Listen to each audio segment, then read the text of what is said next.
So I was just thinking about this type description that I read on, I believe, 16 Personalities.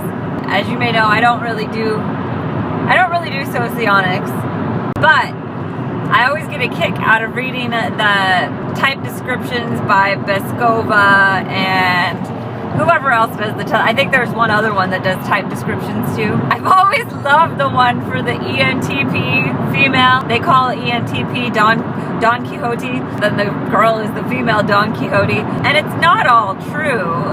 And I feel like it wouldn't be true for other ENTPs too, because it talks about if an ENTP dresses up, then it's kind of like a costume. I think that's true, but it says that they also need to have like jeans or sweaters, and it absolutely must have a company label. And that's absolutely not true.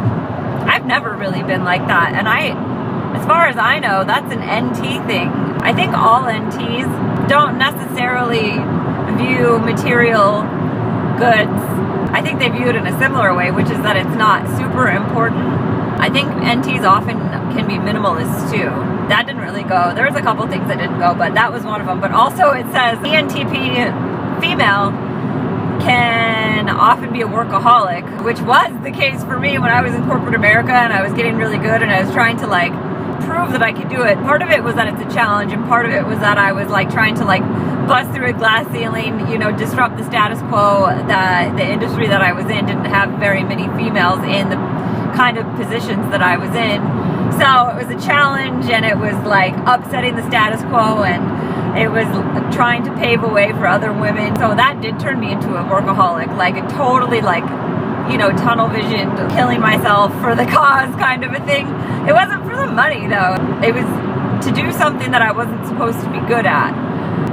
But now that I'm not entirely sure where my true path lies, and I don't have a cause, I usually need to have a cause of some kind to make me want to work. I don't want to just work to make money. Because money to me is so, like, especially after my corporate America decade and everything, and all of the greed and the corruption, which is only playing out on a national stage right now. And I've only learned since I left that, gosh, everything I was seeing in my corporate America experience was happening in every industry out there. Medicine, the freaking presidential election. It's like everywhere you turn, it's the same story. It's the same people in charge, and it's the same goals, and it's the same effed upness, and watching out for yourself, and like blowhard political games, and not wanting to try things in new ways, or you get like the radical that like starts a riot like Donald, where everybody's like drinking the wrong freaking Kool-Aid. It's funny because the place that I worked at when I got promoted into, like, the beginning of when I got promoted, they actually called it, once you got that job and you joined the ranks of the men, but they called it drinking the Kool-Aid. And so when you went to training in Texas, they called it the Kool-Aid tour. They actually called it that. Who knows? Probably every industry uses it. Probably, the government uses it. But there's this part where it says in the end that ENTP female knows how to make money. She knows how, but she doesn't necessarily want to do it. And that's so funny. It's so funny because it's so true. Like, I feel like money as a whole is completely opposed to everything that I think is good about the world. I know that you need money to live. I know that's the society that we live in. But when I was making a bunch of money, and I could have been making more, and if I would have stayed, and I even took a job for less, but when I was making tons, I wasn't happy, and I didn't even really care about the money. It's just like ENTPs aren't really supposed to be super good with money. And it's almost like the same as time. Like, money and time are two things, they're quantifiable things, and ENTP just they don't grasp that. It's like how the NT space-time continuum conundrum, how I was talking about time gets caught up in these little events. Time exists here, and until this is done, you can't even conceptualize that another event is going to occur. It just doesn't make sense to your brain, and then you get there and you're late, and you're like, okay, well, now it's starting. I don't know what everyone's so pissed off about, because this event didn't even exist before. And money's kind of the same. You just don't really think about it that much. It's like, whatever. At least that's how I am. I don't want it in the first place, and I know I need it. And then I get it and I'm like, oh, I need this, or oh, I need that. This is in my little money bubble of time. Like the money and the time go together and this is important right now. Because it doesn't make a lot of sense, because ENTPs are visionaries as far as intuition and pattern spotting and all of that about the world, about deductive reasoning, understanding how something started, and then like projecting and seeing where things are going to go. ENTPs are so good at that. Even the evil ENTP I knew was so good at that. But I think the problem is, just like with intuition and love, I think the problem is that we have no idea how to turn it inward. It's just like FE and NE, they face out. They don't face into us. So where it's going to take us longer to get in touch with our FI or FI. For intuition too, like we don't do all that projecting and everything onto ourselves. Our TI cranks away about our intuition in the outside world. If our intuition was turning in, I think then we would possibly be able to like, oh, if I do this, or if I leave now, or if I save this, or if I spend this, then this will happen. It's just like, we're not concerned with that. We're not concerned with our own selves a lot of the time. We're concerned with things that we want to do and make happen, and ideas and things like that, but not necessarily for our own gain.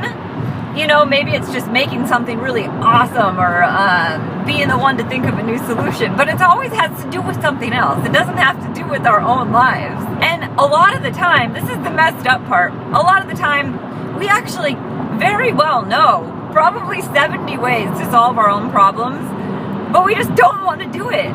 We have no motivation to get there because it's not interesting to us. I spent my life in an ADHD tunnel in a lot of ways, and with anxiety and my eating disorder, with a lot of things that had me all wrapped up in myself, which made me miserable. I hated being wrapped up in myself. But when you have ADHD, you can't even concentrate on enough things in the outside world. And it's not that your intense focus on the self is doing anything good for you at all. It's just that you're like blocked where your functioning should be. It's just blocked, you know. That's part of the reason I'm like, I must have been in the grip for my entire life because of ADHD and anxiety and all that stuff. Those are all comorbid and like to play together and blah, blah, blah. That whole thing where ENTP knows how to make money, but she doesn't necessarily want to do it. And the workaholicness, yes, you know, that will come in when there is an outside cause. Especially if I can feel like I'm helping others by doing something. Even in sales, I was in sales. I freaking hate sales. I've always hated sales. So then when I accidentally went into sales, because the industry that I was in, that was being promoted was like outside sales, territory management, all of that stuff. Yeah, it's like the worst fit for me ever, but it would have been a good fit if things had gone completely differently in about a million ways, because my work trained me to be a business consultant. You were supposed to be a consultant for your territory, for your companies, to help them take their businesses to the next level, to help them find a focus and a vision, and then figure out what their companies, how they could restructure, looking at their businesses and figuring out where the chinks in the armor are, what they could be doing differently, how they could be more efficient. Oh my gosh, that's amazing. The ENTPs love doing that, but for me what it was about was helping this company become more successful and helping these people become happier. And it was a problem, first of all, for me to solve. And then also it was really about the customer and how they could get better. I could get behind that kind of sale, you know, and I also knew that if I was going to help, like truly put in this time and effort and help people, even like these little guys, get better, I knew that would earn respect, loyalty, appreciation, and that's something that we're missing so much in the corporate world, you know. Then I kind of got a smack in the face when I found out nobody cares. None of the hierarchy, none of the higher ups, they don't care about any of that. All they care is like the dollar right this second. They don't care about building trust and relationships and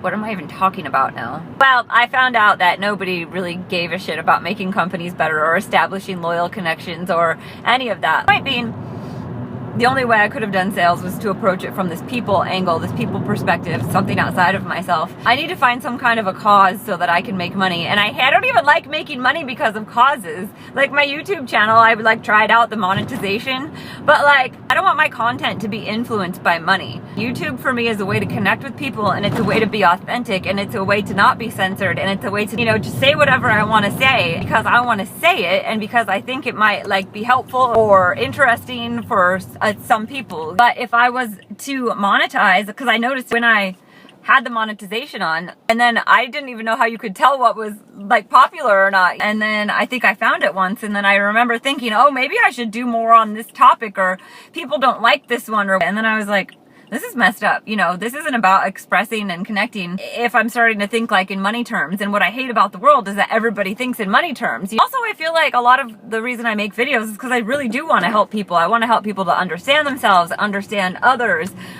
feel, you know, not alone if they have any of the things that I've been through as far as anxiety, eating disorders.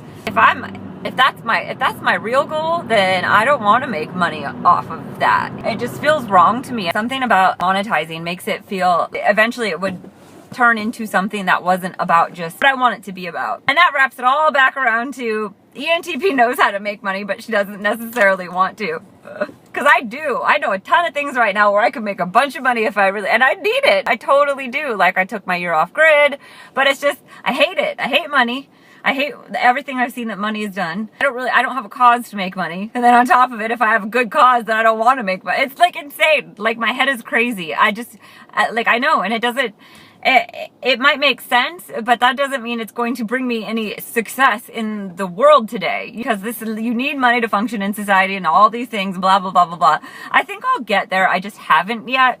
But anyway, as I was driving, I was just thinking about how funny it was because, like, I'm so not money motivated at all. Even when I really need to be, I'm like, ugh. It's like, I laugh at myself, like, that's the fight going on in my head. I'm like, I could do this, I could do that, I could do this, I could do that, I could do it. And I'm like, meh. So annoying. It's like, I wish I could turn off my ENTP brain and just leave, like, the T in there or something, you know? So like a robot version of me could go and make the money that I need to make, and then I could wake up and then I'll have the money that I need to do the things, and then I could be myself for a while and then turn ENTP back off and send my extroversion and thinking out into the world.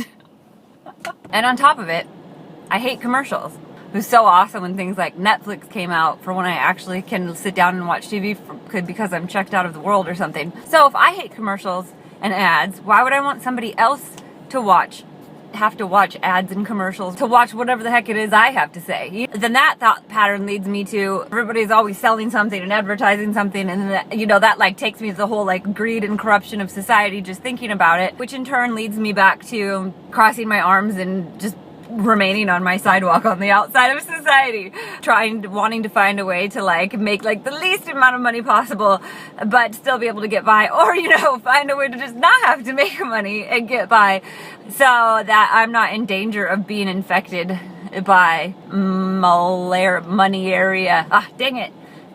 by the money bug.